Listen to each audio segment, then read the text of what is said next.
Olá, boa tarde a todos. Eu estou aqui no Telesaúde mais uma vez compartilhando um tema com vocês. Para quem ainda não assistiu nenhuma web minha, eu sou Luciana Protásio, fisioterapeuta, sou pesquisadora do LAIS, Laboratório de Inovação Tecnológica em Saúde. E hoje o tema da minha web com vocês é uso terapêutico da bola suíça. Então, vamos lá. O conteúdo da nossa web vai abordar, a relação da bola suíça com o método Bobat, Pilates, treino funcional, controle motor no uso da bola suíça, os exercícios na bola, alguns exercícios da bola, com a relação deles de estágio de aprendizagem motora e considerações práticas e vantagens do uso da bola. Quero deixar claro para vocês aqui que eu tentarei abordar esses 4 tópicos principais, digamos assim, Se a gente for desmembrar, cada um deles tem mais subtópicos, mas isso trata-se de uma web, uma aula que ela é mais curta, como uma palestra, ela vai ter em torno de 50 minutos. Então, obviamente, eu não tenho como detalhar toda a relação com Bobat, com Pilates, com treino funcional, mostrar uma variedade grande de exercícios, porque não cabe no nosso tempo, Caso vocês tenham interesse em algum enfoque mais específico de alguma parte dessa web, mandem sugestões, para ter meu e-mail no final dos slides, mandem sugestões, tirem dúvidas, troquem ideias e algumas dúvidas específicas também vocês podem usar o serviço de teleconsultoria do Telesaúde. Ok? Vamos lá. Então, a bola suíça, o que é isso, A bola suíça, ela anteriormente, pela relação que ela tem com o método Bobat e como isso começou, ela era chamada de bola de Bobat. Na fisioterapia, antigamente, eu acho que os terapeutas ocupacionais também chegaram a conhecê-las assim, alguns deles. Mas a bola suíça, na verdade, ela se familiarizou lá, mas ela não é na Suíça, ela foi surgida na Itália, mas o Bobat terminou disseminando, o casal Bobat disseminando o seu uso, embora que no método Bobat não se faz apenas uso da bola suíça, isso é um recurso a mais, que eles têm, mas terminou que se disseminou. Se conheceu assim. A bola suíça ela é usada na fisioterapia há mais de 50 anos, em suas diversas áreas. Eu já vou tentar comentar sobre a diversidade de exercícios, sem focar especificamente em alguma área, mas citando aqui e acolá algumas. E ela é um recurso que continua hoje sendo amplamente usado pela fisioterapia, com características diferentes de pacientes, da criança ao idoso, e também precisa se entender melhor aí a relação que ela tem com o controle motor, porque às vezes é um recurso tão que passa a ser usual, simples para nós, fisioterapeutas, e nós não conseguimos alcançar ou valorizar, tudo mesmo que ela promove. Então, a bola suíça, por definição, é um recurso terapêutico que consiste em uma esfera oca de plástico que proporciona leveza e capacidade de movimentação. E aí, quando nós pensamos em bola, em bola suíça, já vem o nome Bobat, como eu citei anteriormente, Bobat, a relação da bola com Bobat, bola de Bobat. Hoje em dia também, então, na verdade, quando eu digo hoje em dia, é de alguns anos para cá, pela disseminação do método Pilates. Então, quando se fala em bola também se lembra muito de método Pilates e de treino funcional, que é algo que vem também crescendo, que fisioterapeutas trabalham com isso, educadores físicos, e assim vai. E aí, nós pensamos nisso aí tudo e outras coisas mais, não só nisso aqui, e aí me vem né, para falar com vocês diante disso tudo e de outros aspectos que vocês podem ter lembrado, de outras situações, de métodos, até, e controle motor, né, como é que fica nisso tudo. Então, vamos lá. Falando primeiro em relação à bola suíça e o método Boas, nós temos que o método Boas, vamos dizer assim, vamos falar ainda como método, né? Aqui nesse esquema, eu tentei resumir um pouco de alguns pontos principais do método Boas, né? Que são a ideia que se tem do método Boas, né? De reduzir um tônus postural anormal, né? E que não está adequado naquele paciente, inibindo padrões anormais de movimento e facilitando assim reações normais e automáticas, e com isso possibilitar experiências sensório-motoras para esse indivíduo que sejam funcionais, né? Porque o Boas pensava na funcionalidade do paciente. E para se chegar a isso, inibindo padrões anormais, facilitando reações normais, possibilitar as experiências sensório-motoras funcionais, se fazia uso de quê? Se fazia uso de pontos chaves, se fazia uso da seletividade de alguns movimentos, postura reflexa normal, estimulação tátil e proceptiva, e diante disso tudo, fazia-se uso aí da bola suíça, ou conhecida quando se falava muito no Boas como método Boas, né? Porém, tem que se entender que hoje em dia não se fala mais em método Boas, se fala em conceito Boas. Então, muitas pessoas ainda, muitos fisioterapeutas, por exemplo, desacreditam, digamos assim, atualmente no método, porque diz que o método Boas não funciona mais, mas é porque não houve, né, ainda não entendeu-se a sua atualização, digamos assim, que hoje não se fala como método, se fala em conceito. E eu vou tentar diferenciar um pouco aqui para vocês, até para vocês entenderem, né, já que a gente está falando de bola suíça. Não vai ser um aprofundamento, obviamente, porque isso daria um tema de uma outra web. Então, o método Boas, né, como se falava, como se, na verdade, muito mais amplamente conhecido, ele se baseava na teoria de controle motor, na teoria hierárquica, ou seja, acreditava-se que existia uma ação descendente em termos de sistema nervoso central e unidirecional do córtex até o músculo. Então, vinha essa ação descendente, esse comando do córtex até o músculo. Com isso, se deveria focar na inibição do motoneurônio, né? Porque aquele motoneurônio ele estava desorganizado em consequência dessa ação descendente unidirecional do córtex, e aí ele deveria ser inibido através de quê? De alongamento, de inibição, massagem do músculo, com a finalidade o quê? De proporcionar um movimento normal. Com isso, inibir, retirar o movimento anormal e facilitar uma postura normal, dita funcional. Né? E aí, né, se tem os pontos controle, os pontos chaves, os tapes e etc. E aí, o método Boas ele foi evoluindo com o tempo, ele foi evoluindo, se adequando com a evolução da ciência mesmo, né, dos estudos, das pesquisas científicas, e foram se adequando a isso aí, né? O IBITA, que é a Associação do Boas, ela preconiza o conceito Boas, o Boas contemporâneo, como se chama, pode-se ver em alguns locais. Então, e o que é essa diferenciação? O que é que me faz entender o método Boas de uma maneira mais completa, mais atual e mais embasada cientificamente?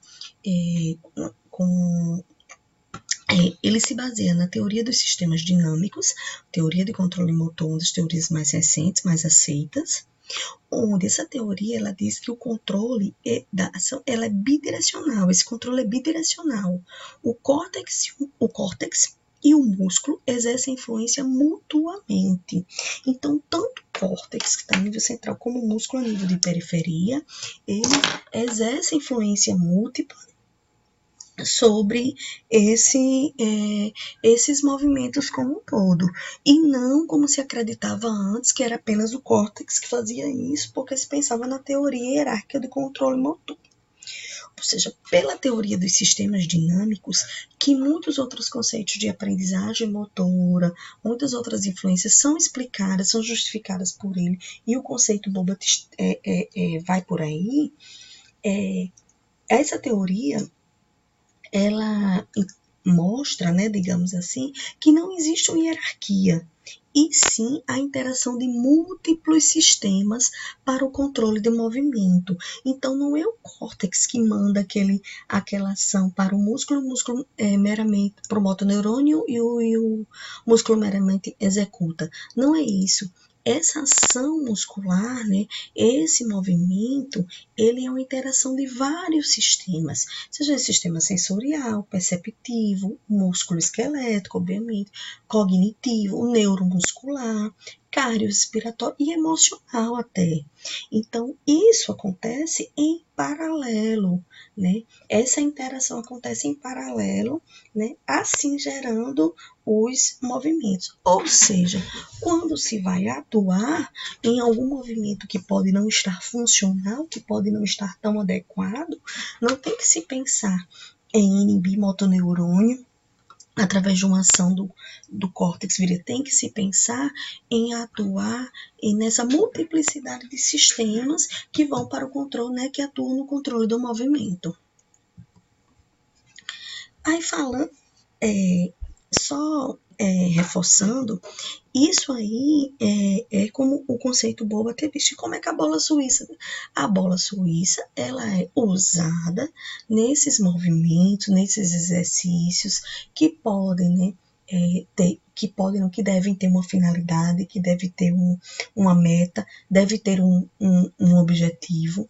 Não se deve olhar apenas a inibição do movimento, mas a facilitação do movimento, como o sistema postural está funcionando, como o sistema visual, como o sistema sensorial, perceptivo e etc. Né? Todos vão funcionar ao mesmo tempo, e a bola vai ser um dos recursos que se pode ter aí dentro desse conceito, obedecendo esses princípios, digamos assim. Quando a gente já pensa na bola suíça em relação ao Pilates, né, que lembra muito, a gente já pensa em um outro método, né? Na verdade, a gente estava falando de um conceito, que é o Bobat, agora já está falando de um método criado por Joseph Pilates, onde ele inicialmente criou os exercícios ditos originais, os 35 exercícios originais do Pilates, e diante de recursos que se tem no Pilates, de equipamentos, de acessórios, como se chama no Pilates, né? Como, por exemplo, os equipamentos, as molas, o flex ring, as faixas elásticas, e tem também a bola suíça, para, né, se fazer a diversidade de exercícios, né, diversificando, adaptando, avançando, cada exercício criado por Joseph Pilates. E então, aqui eu trouxe para vocês, né, primeiro, a ponte no Pilates, ela, né, como os nomes dos exercícios do Pilates, eles vêm do inglês, então alguns vão estar aqui em inglês. Então, bridge, que é a ponte, que nesse caso aqui eu apresentei para vocês, não a ponte clássica, tradicional, mas a ponte na bola, usando a bola como um acessório do Pilates, né? Aqui embaixo a gente já tem outros exercícios que trabalham o quê? A mobilidade na posição de 4 apoios, a mobilidade de coluna, né? Com flexão e rotação de coluna. E aí tem que ver, obviamente, a indicação e a condição de cada paciente, de cada cliente que vai fazer uso desses exercícios. Lembrando que o método Pilates, eu estou usando a bola e agora eu estou usando outros princípios, diferente lá do conceito Bobat. Que princípios?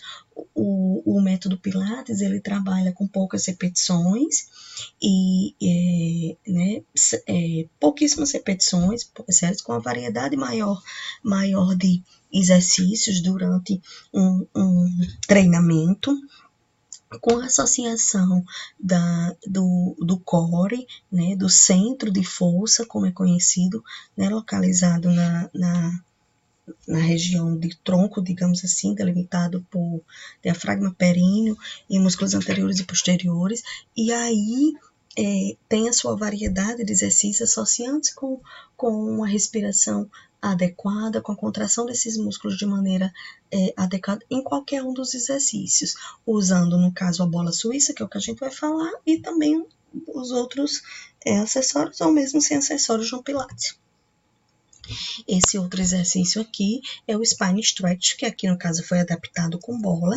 Ele é um exercício que o paciente fica sentado, né, coluna ereta, e ele desliza, digamos assim, o tronco, faz uma flexão anterior de tronco até o seu máximo. Ele foi adaptado com a bola, onde a bola vai servir de apoio, de ajuda para essa flexão anterior do tronco, né? Ajudando nesse exercício e no melhor posicionamento, numa melhor postura. Aqui a gente tem duas adaptações diferentes do DSOL, que é outro exercício que trabalha a flexão com rotação de coluna. E aí o que é que acontece? Aqui sentado no solo, segurando a bola suíça, né, entre as mãos e fazendo essa mobilidade de coluna com rotação.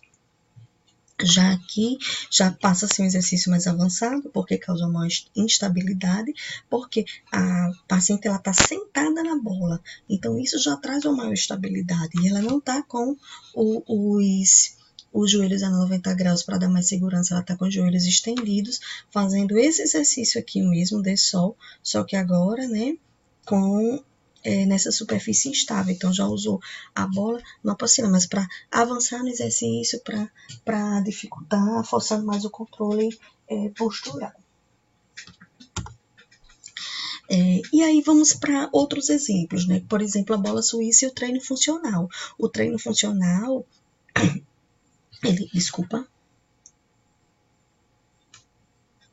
ele já traz exigências maiores, né, para o indivíduo, para o cliente, o paciente. E aqui eu exemplifiquei com o uso da bola suíça, não é o único recurso, obviamente, do treino funcional, mas também pode ser usado nela. Então, a gente tem os exercícios aqui, por exemplo, com push-up, como pode ser conhecido, que trabalha bem tríceps na posição do decúbito ventral com os pés na bola. Então, é um exercício bem avançado e que força ele pode ser adaptado, por exemplo, para pacientes paraplégicos baixos, que precisam ser tudo mais, obviamente, com apoio aqui na bola do terapeuta, porque não tem o movimento no membro inferior, mas aí força bem o tronco e o membro superior que eles precisam.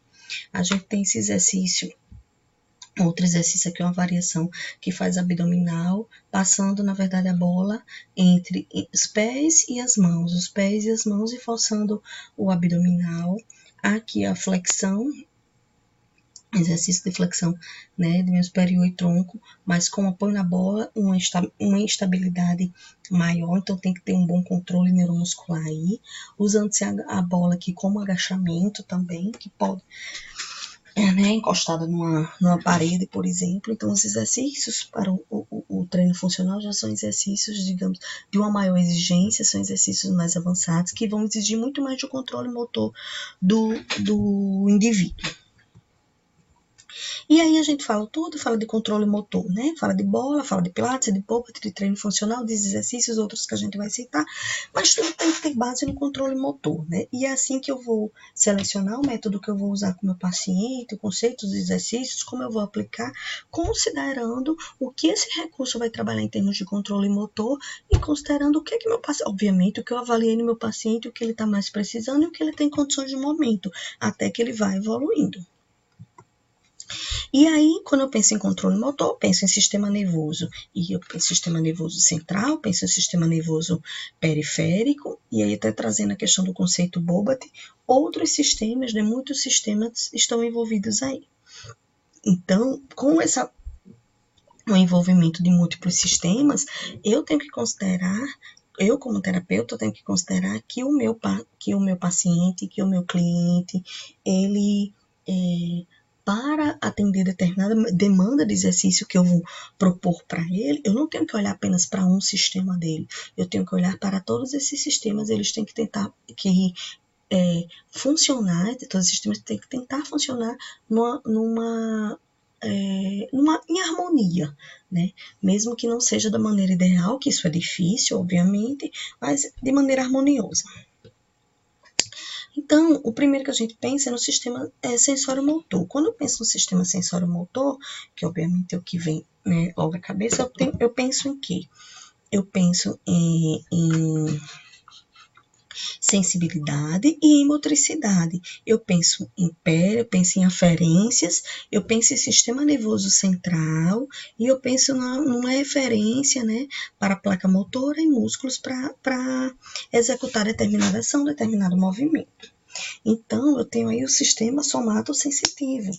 Por exemplo, né, quando eu estou pisando, né, o chão, os meus próprios receptores, eles estão atuando e aí eles estão levando aferências, inputs sensoriais, né, até o córtex sensitivo, e que depois vão fazer outras conexões aqui, onde uma das conexões importantes dessas informações que chegaram dessas aferências para processamento é o tálamo. O tálamo ele é conhecido como relé, né, de vias intermediárias, então várias vias, vários tratos, quase tudo passam passam pelo tálamo, e aí fazendo a integração, então ele integra muitas áreas, a área sensitiva com a área motora, com áreas emocionais que possam estar envolvidas, e assim sucessivamente. Eu também não posso esquecer dos núcleos da base. Os núcleos da base, eles têm ação também para o movimento como um todo, a importância do movimento como um todo acontecendo, porque os núcleos da base, eles trabalham, né, digamos assim, eles ativam movimentos automáticos, como, por exemplo, a nossa marcha, como, por exemplo, o ajuste postural preparatório para um determinado movimento, né? Por isso que indivíduos com doença de Parkinson, que tem uma queda na sua dopamina, e aí isso reverbera na circuitaria dos núcleos da base, eles têm repercussões no automatismo dos movimentos, né? Uma das perdas principais dele é o automatismo dos movimentos, que vai trazer, por exemplo, a priori, instabilidade postural para esse indivíduo.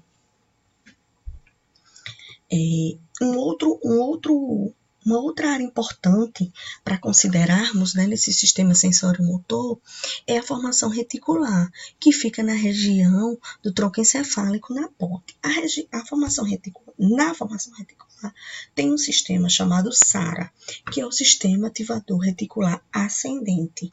E esse sistema é que mantém os níveis de consciência. Então, na formação reticular, é muito importante para a relação sono-vigília, e entenda que sono-vigília é algo importante para o dia a dia dos indivíduos, é importante para a aprendizado, é importante para o desempenho motor, para o desempenho cognitivo. E essa região, ela modula reflexos de estiramento e o tônus muscular, através do trato retículo espinhal, considerando que a formação reticular passa por aí, em tronco encefálico, e que faz conexão com a medula espinhal. Então, ele modula os reflexos de estiramento e o tônus muscular. Pessoas que possam ter alteração aí, tem alterações de tônus. Então, o sistema sensório-motor eu foquei aqui alguns principais, né, pontos dele, né, tem uma circuitaria muito, muito maior envolvida, e que é algo que é importante no controle motor, então que é algo que é importante que eu considerar com o indivíduo, com o meu paciente, quando eu for usar esse recurso, por exemplo, que é a bola suíça, pensando muito em sistema somatosensitivo, movimentos automáticos, gente. Ajuste postural é muito porque a bola exige muito do ajuste postural, e não vamos esquecer de tálamo. Outro sistema que está envolvido no controle motor é o sistema vestibular. Então, o sistema vestibular, né, de maneira mais simples, que eu trago aqui para vocês, ele é formado pelos canais semicirculares, que são 3, e pelos autólitos, né, do ouvido, como se diz, o trículo, sáculo e cócleo. E aí,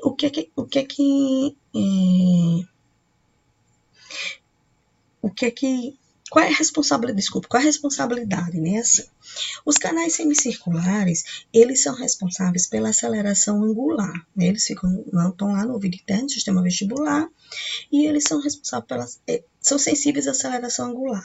E aí, com isso, eles respondem, né, a movimentos rápidos, quando o indivíduo realiza movimentos rápidos.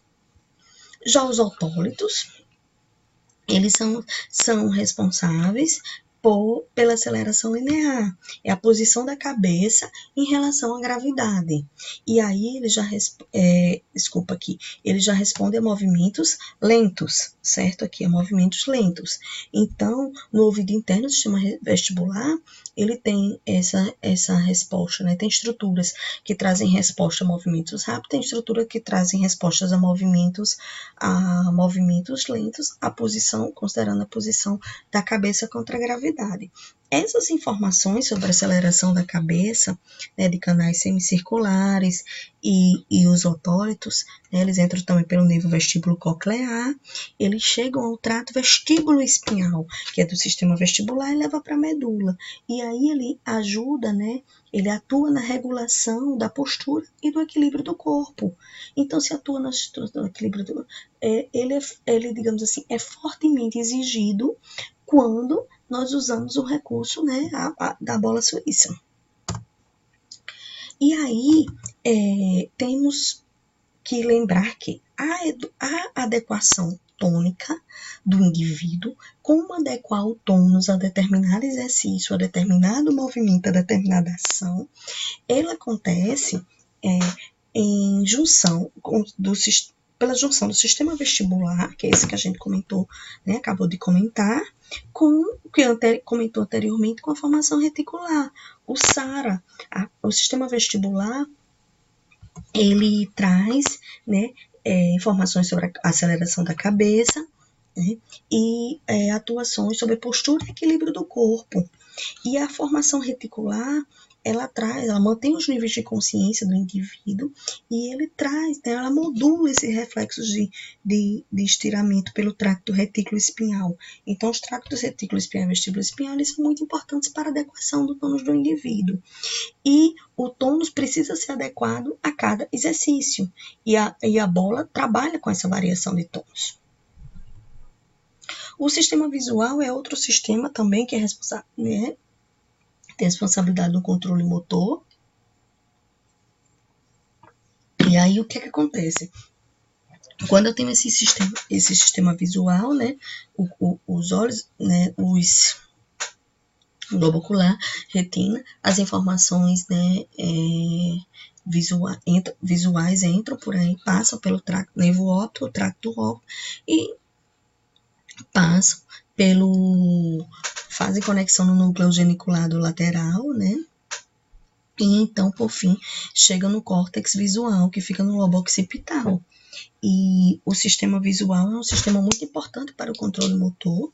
Nós temos nós seres humanos, que eu digo assim, nós temos muita, eu diria até dependência desse sistema. É um sistema que nós usamos fortemente, apesar de nós termos outras fontes de input, né, de aferência, mas o sistema visual é de grande predominância para nós.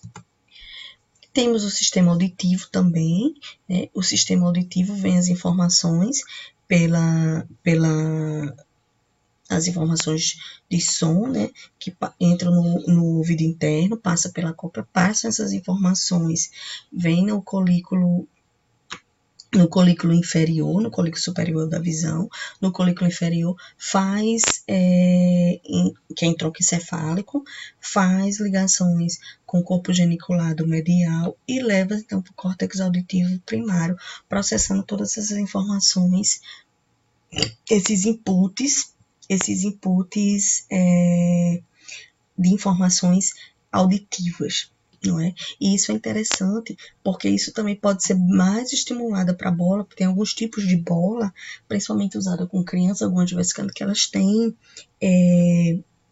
como esse exemplo aqui, como se fosse pecinhas coloridas dentro, que estimula o sistema visual de maneira mais forte, além de algumas bolas, as bolas de maneira geral já serem bem coloridas, e essas daqui, elas também podem ter um som dentro delas, então quando elas são movimentadas, né, elas estão estimulando, né, aumentando esse input para o indivíduo, né? Aí temos que lembrar, gente, importantíssimo, do sistema límbico no controle motor. Normalmente não, vou corrigir. Comumente, nós terapeutas, nós fisioterapeutas, terapeutas ocupacionais, entre outros, educadores físicos, por mais que saibamos da importância do sistema límbico, muitas vezes nós deixamos isso passar no dia a dia, dessa importância, do reflexo, da consequência disso no movimento do meu paciente naquele dia, a cada atendimento, a cada exercício, a cada atenção. Então, o sistema límbico, aqui ele está resumido, lembrando que o sistema límbico, ele tem, né, formado principalmente, vou destacar alguns pontos como hipotálamo, amígdala e hipocampo. O hipocampo é um sítio muito forte para a memória, né? A amígdala tem muita relação emocional aí, e aí eu tenho que lembrar que essas relações emocionais, elas podem gerar motivação para o indivíduo. Pensando em termos de bola suíça, ela pode trazer motivação por ser um recurso diferente, um recurso desafiador para muitas pessoas, é um recurso até lúdico também. Ele é um recurso até que remete, né? Principalmente quando a gente está trabalhando com adulto ou com idoso, então pode remeter à memória, né? Uma afetiva, uma memória antiga de infância, de momentos mais leves, mais suaves da sua vida, digamos assim, que podem estimulá-lo e motivá-lo durante a terapia. Então, para a manutenção do controle postural, que é algo muito importante para os exercícios com a bola suíça, o sistema, de todos esses sistemas que a gente viu, que todos os movimentos, pela teoria do sistema dinâmico, ele tem envolvimento de múltiplos sistemas, mas aqui eu destacaria para vocês o sistema vestibular, o sistema visual e o sistema somatosensitivo. Então, recapitulando aqui, o sistema visual, a gente falou, o sistema vestibular, muito importante, lembrando que a adequação tônica é pelo sistema vestibular, com formação reticular, e o sistema somatosensitivo, que está aqui, né? Que está dentro do sistema sensório-motor. Então, esses são os maiores destaques, digamos assim, para a manutenção do controle postural, o que é importante no uso desse recurso. Então, quando eu falo de bola, aí eu tenho que pensar quais são as vantagens, então, em eu usar uma bola suíça, né, quando eu vou trabalhar individualmente com o meu paciente na fisioterapia, quando eu vou trabalhar em grupos, como pode ser um grupo de parkinsonianos, como pode ser um grupo de idosos, como pode ser crianças diante de uma abordagem de psicomotricidade também, né, ou mesmo idosos com psicomotricidade, como pode ser pode ser o uso com atletas, né, que pós-lesão. Então, assim, quais são as vantagens desse recurso? A bola, ela permite a execução de movimentos tridimensionais e antigravitacionais.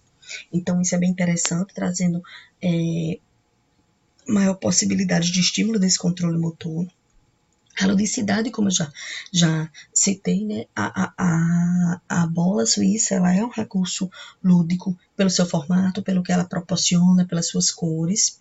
O custo da bola, então, assim, diante do que é um recurso para um investimento de um profissional, ou mesmo de uma instituição, de um serviço, de uma clínica, de um hospital e etc., a bola ela tem uma amplitude muito grande de vantagens diante de um custo baixo. Então, ela tem um custo-benefício muito bom. Ela é de fácil adaptação e transporte, então ela consegue se adaptar ao domicílio, ela consegue se adaptar ao hospital, seja enfermaria, seja unidade de terapia intensiva, ela consegue se adaptar a ambulatórios, a unidades básicas de saúde, a áreas livres grupais, né, áreas livres para se fazer atividades e assim vai. Ela permite uma variedade de programas de exercícios para diferentes necessidades e características do paciente do meu cliente, seja uma necessidade em grupo, seja uma necessidade individual. Os programas de exercícios eu posso adequar a pacientes que estão no leito, a pacientes que estão acamadas, a domicílio, pacientes mais funcionais, pacientes que têm melhor controle motor e aquele que está com seu controle motor bem prejudicado. Então, eu consigo fazer essas variações, variando aí também, né, os graus de dificuldade desses exercícios. Considerações práticas para o uso da bola. O que é que eu tenho, né? Desculpem. A limpeza da bola, ela é importante, né? Ser uma higienização adequada, principalmente quando vai se fazer uso, né? Se fez uso com o paciente, vai se mudar para outro paciente, usar um sabão neutro, enxugar com uma toalha, com um paninho macio adequado. Evitar-se o calor na bola, então assim, no local que você armazena essa bola, que você guarda, no serviço, na instituição, no domicílio, evitar que ela fique exposta ao calor, para não danificar o seu material e aí comprometer a segurança, né, quando se usar a bola. A pressão na bola deve ser uma pressão firme, né, quando se faz o uso dela. O tamanho da bola, que eu chamo a atenção, ressalto, que assim, existem alguns parâmetros na literatura que hoje em dia menos, mas antes se tinha os parâmetros como em uma determinada variação de altura do indivíduo pela circunferência da bola. Então, uma bola de 45 centímetros de 55 centímetros, por exemplo, seriam para pessoas que teriam altura entre 1,45 m e 1,55 m, mais ou menos. Porém, isso não é regra, isso não é mais, não vou dizer nem obedecer a palavra, mas não serve mais como base. Por quê? Porque o tamanho da bola e o seu próprio formato também vai variar, não é pelo tamanho da pessoa ou pelo peso. Claro que isso é importante considerar também, mas é principalmente para que você vai usá-la, para que objetivo você vai usar. Para que tipo de exercício? Se você vai usar um exercício com o paciente sentado, só fazendo exercício em membros superiores, você não vai precisar, talvez não precise de uma bola enorme, por mais que aquele paciente seja alto ou talvez muito pesado. Mas, se esse paciente alto ou um paciente mais gordo, mais obeso, você vai usar para ele fazer o exercício sentado na bola ou mesmo deitado com muito peso, você realmente precisa de uma proporção de uma bola maior, com a circunferência maior para o tamanho e peso do indivíduo, né? Mas não é uma regra, você tem que pensar realmente no tipo de exercício, de função que você vai querer.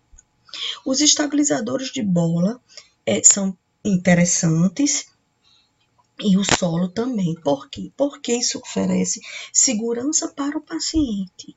E segurança do paciente é algo que vem cada vez mais, por mais que a gente saiba de muito tempo, mas que vem cada vez mais na área da saúde como um todo, sendo considerado em termos de protocolos do Ministério da Saúde e oferecer segurança ao paciente em aspectos de atenção primária à saúde, de atenção hospitalar também e ambulatorial.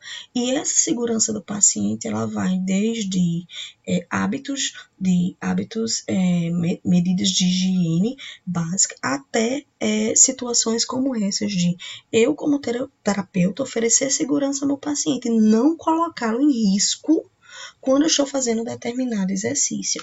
Então, por exemplo, esses estabilizadores servem para o quê? Porque se o paciente vai fazer um exercício, principalmente aqui sentado, ou mesmo o paciente que faz exercícios bem avançados, ajoelhado, semi-ajoelhado, e eu, como terapeuta, posso não ter condições de estabilizá-lo e estabilizar a bola ao mesmo tempo, isso aqui me auxilia como terapeuta a estabilizar o paciente e oferecer maior segurança para ele.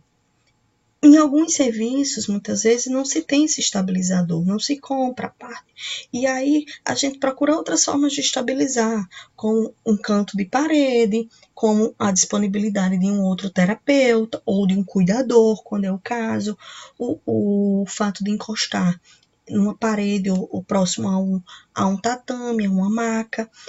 O solo, a gente tem que lembrar que esse solo não pode estar sujo com areia, ele tem que ser um solo limpo, liso, mas de material antiderrapante, não pode também ser limpo ao ponto, e aquele tipo de material que seja escorregadio, não, ele tem que também ser antiderrapante, eu digo assim, não deslizar fácil, né, essa bola.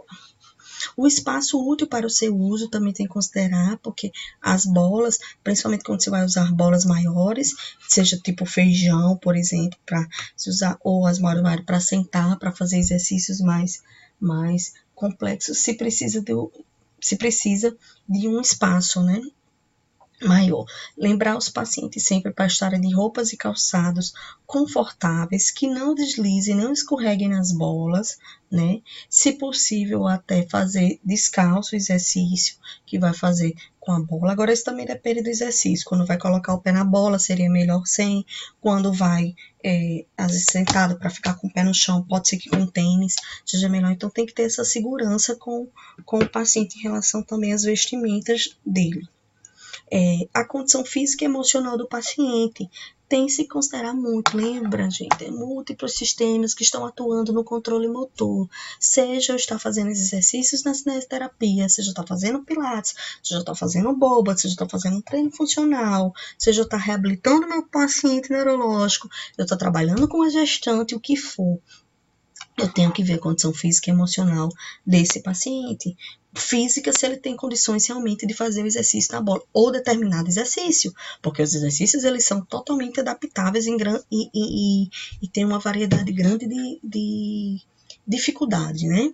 Então, assim, se para aquele determinado exercício na bola, o paciente tem condição física ou não, e eu tenho condições de oferecer segurança a ele, como terapeuta. Né? E a condição emocional, porque às vezes acontece do paciente ter condições físicas, mas ele está inseguro, ele tem medo, como é uma criança, ou às vezes um idoso, ou pessoas que já sofreram quedas, ou tiveram uma outra situação mesmo. Tem medo de superfícies instáveis, um certo receio, ou algo assim. Então, tem que passar segurança para o paciente e familiarizando ele com o recurso e avançando nessa dificuldade, nessa instabilidade, aos poucos, o que não necessariamente vai ser no primeiro dia de atendimento, na primeira sessão e etc. Precauções que se devem ter, né? Então, eu diria, aqui eu coloquei algumas, né? Eu vou até começar aqui pela última, porque foi pegando o gancho do que eu estava comentando anteriormente, que é a questão de quedas.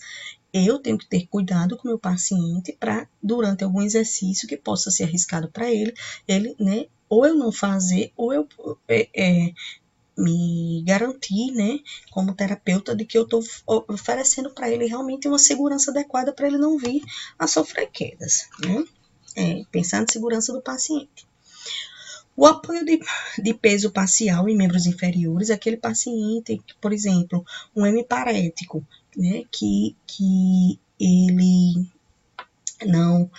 ele apoia o peso dele corporal em um membro inferior, mas no outro ele não faz o apoio suficiente, completo. Então, alguns livros mostram como contraindicação. Eu botei aqui de maneira, entre aspas. Por quê? Porque mesmo com hemiparético, por exemplo, às vezes, ou alguns pacientes que não colocam peso completo em determinado membro, não necessariamente isso é uma contraindicação absoluta, fazer exercícios com ele sentado na bola. Eu posso ir começando esse estímulo com ele justamente também para poder fazer a transferência de peso, para poder ele entender o lado que está mais fraco, que está parético, ou que passou um tempo parado, talvez depois de um pós-cirúrgico, etc., ele consiga, né, ser melhor tratado, reabilitado. Obviamente, de maneira em que eu ofereça segurança e o que tem que ter bom senso aí, diante da segurança do paciente e do exercício que eu estou propondo. A dor, né, quando eu estou fazendo algum exercício com o paciente que gera dor, é uma contraindicação, que na verdade aqui seria a contraindicação pela dor daquele exercício, que não está sendo adequado no momento, o paciente não está suportando. Não é necessariamente porque é a bola, né, a dor pelo exercício. Pós-cirúrgicos, né, em casos de pós-cirurgia, eu tenho que ver se o paciente já tem liberação para alguns exercícios mais avançados, que trazem segurança, ou que tragam, às vezes, movimentos rápidos, ou preciso de um ajuste postural rápido, se ele já tem condições disso aí. Pacientes, por exemplo, que estão ou em domicílio, como se fossem com internamento domiciliar, ou mesmo, né, em enfermaria, principalmente em UTI, né? Possam fazer uso de respirador, tem sondas, tem fios. Não é que ele não possa fazer uso da bola, mas é porque tem que ter cuidado, né, para não desconectar algum disso aí.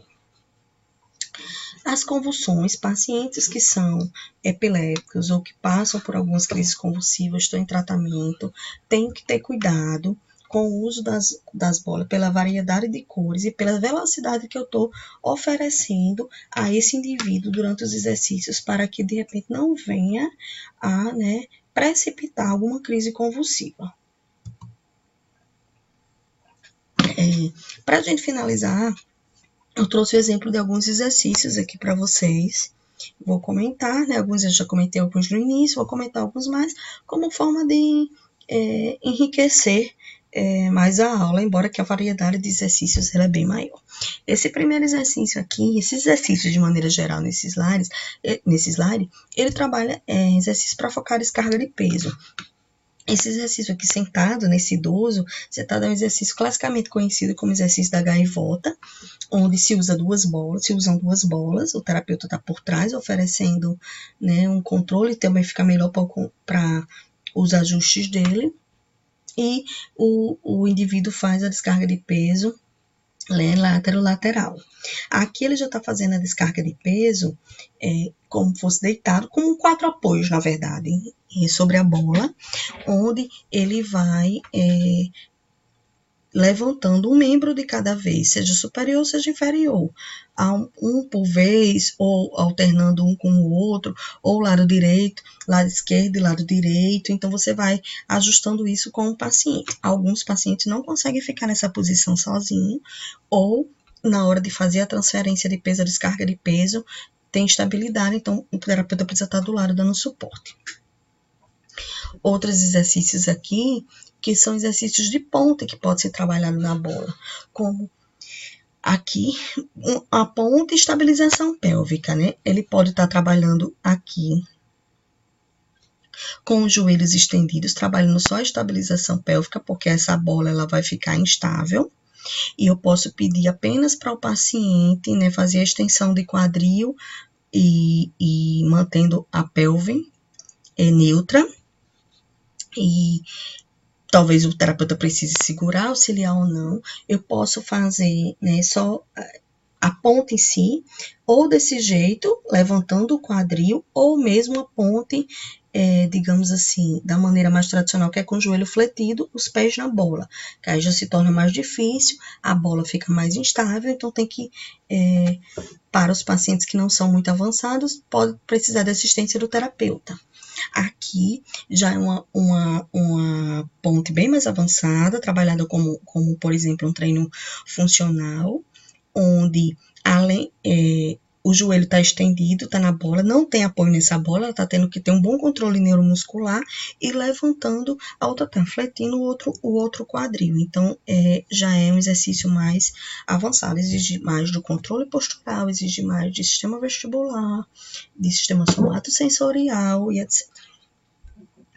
Esse aqui é um exercício que nessa a posição similar à anterior, só que a bola fica mais próxima, fica na região de fossa poplítea, próxima ao quadril, onde o indivíduo, ele vai o quê? Com as pernas da bola, ele vai estender os membros inferiores e fletir, estender e fletir, estender e fletir, o que pode fazer uma simulação de marcha, porém decúbito dorsal, que para alguns pacientes mais avançados isso pode não ser útil, pode ser simples, mas para pacientes idosos, para pacientes com problemas de tônus, com lesão neurológica, isso é bem útil. Esse outro exercício aqui já são exercícios sentado na bola, onde exige um maior controle postural, onde se pode trabalhar a mobilização pélvica, né, a dissociação de cinturas também aqui.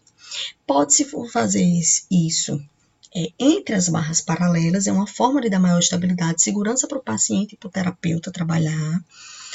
Então, aqui ele segura nas barras paralelas, à medida que ele for ganhando mais confiança, melhorando o controle, ele pode soltar. Lembrando que o paciente, ele está aproximadamente com 90 graus de quadril e joelho.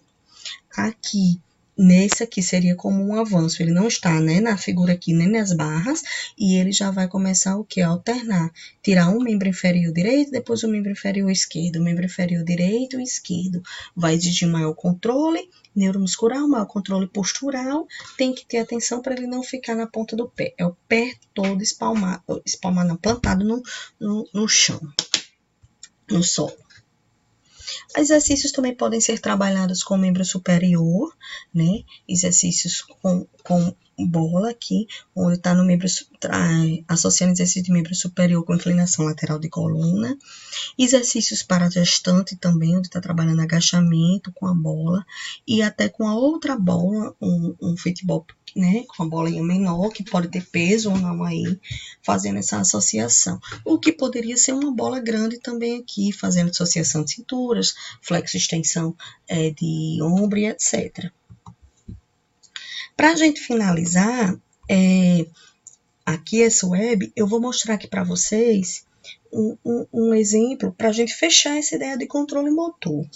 Então, o controle motor, ele, diante de tudo isso que a gente falou, eu trouxe aqui para vocês os estágios da aprendizagem motora, vamos falar, de acordo com Fitts e Posner, de 67. Então, os estágios da aprendizagem motora, eles são cognitivo, associativo e autônomo. Cada atividade nova, cada exercício, cada movimento que o indivíduo vai aprendendo, ele passa por essas fases da aprendizagem, como nessa ordem aqui, da cognitiva à autônoma ou automática. Na linha vertical, se tem aqui o nível de atenção que é exigido. Então, o que acontece? Quando o indivíduo começa uma tarefa nova, aqui na fase cognitiva, é uma fase que ele apresenta muitos erros naquela tarefa, naquela atividade. Há uma grande exigência dos processos cognitivos, da cognição, como atenção, como seleção de estratégia e etc. O desempenho dele ainda é baixo naquela atividade. À medida que ele pratica aquela atividade, pratica, repete, ele vai entrando na fase associativa, onde o seu desempenho, a sua performance melhora, o número de erros ele vai diminuindo e a exigência dos processos cognitivos também vai diminuindo, até que ele chega na fase automática, onde na fase automática o nível de atenção é baixo, o desempenho é alto, né? Ele tem um ótimo desempenho, o número de erros é muito baixo e a exigência dos processos cognitivos é baixa. Como, por exemplo, para andar. A maioria das pessoas tem a marcha de maneira automática, se não tiver tido alguma lesão, algum problema. A maioria dos adultos. Então, quando eu estou andando, eu não preciso pensar em cada fase, em tudo que eu estou fazendo durante a marcha. E meu número de erros é bem baixo, minha performance é boa. Então, aqui, por exemplo, com a bola suíça. Começando o exemplo aqui como se fosse trabalhar com uma criança maior ou mesmo um adulto da forma para sentá-la na bola. Isso é uma forma que tem para puxá-lo, entre aspas, para sentar na bola. Aí eu tenho aqui um idoso, digamos, né, com fraqueza muscular, outros problemas, instabilidade postural, em que eu quero treinar o sentar e levantar com ele em superfície instável, para, né, desafiar mais o seu controle motor para poder desafiar o seu controle postural, o seu sistema vestibular, somato sensitivo, límbico e etc. Então, a terapeuta está aqui, faz o apoio da bola, ele está com o membro superior também ajudando no espaldar, né? E ele está nessa fase cognitiva, ele está aprendendo essa tarefa. Ele, digamos, sabe sentar e levantar, mas de uma superfície estável, como uma cadeira, por exemplo. E agora ele vai fazer isso na bola, ele sabe que a bola pode correr, que a bola, quando ele sentar, ela vai deformar um pouco, o que não acontece com a cadeira, que isso vai exigir do controle dele. Então, os erros dele são grandes aqui. O desempenho dele é baixo e tem muita exigência da cognição.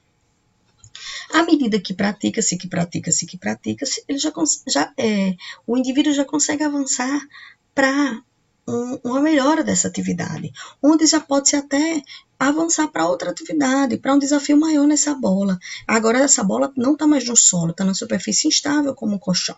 Claro que tem o terapeuta ainda ajudando, auxiliando, e ele não está mais segurando o espaldar. Está usando apenas as aferências sensoriais, proprioceptivas, visuais, né? E, à medida que pratica, tenta-se para uma fase autônoma, a ponto de que, quando ele está na fase autônoma dessa atividade, ele já consegue adequar outras variações nessa atividade dele, como, por exemplo, agachar, digamos, esse idoso, pensem nesse idoso aqui, agachando com as costas encostadas na bola, na parede. A bola está estável porque está na parede, mas ele vai precisar de muita força em membros inferiores de controle postural. Não tem um fisioterapeuta, não tem um terapeuta segurando, auxiliando, ele está apenas orientando, não está dando assistência física. Então, isso aqui vai sendo essa tarefa vai sendo evoluída para a fase autônoma. E à medida que ela vai sendo evoluída para a fase autônoma, eu tenho condições de ir colocando maiores desafios para eles também. Quando eu vou colocando maior desafio, ele pode voltar um pouco no estágio de aprendizagem, mas com as repetições, com os treinos, ele avança novamente. Então, gente, aqui as principais referências que eu usei. Fique à vontade para a troca de ideias, né? E foi um prazer.